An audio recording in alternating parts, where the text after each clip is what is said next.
They tell me that I'm never gonna make it. They want me to do something that could make sense. They hate when I keep dreaming I'll be famous, but I don't give a fuck, I'ma keep chasing. I got all this potential that's deep inside of me, but they hate when you're successful cause they try to be. They sit there being judgmental because you're trying things, and they just want you to settle and do the right thing. So get a good job, don't slack off. Wake up every morning, make a good impression on your boss. Don't do anything that I wouldn't do, and when you're making money, make sure you don't spend it too soon. Fuck that, I'll do what I wanna do. I got a different path from everyone, and that includes you.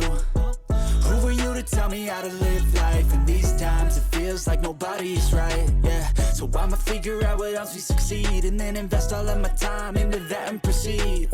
I need whatever the hell could make me happy, and I don't think you have a clue what could that be. They tell me that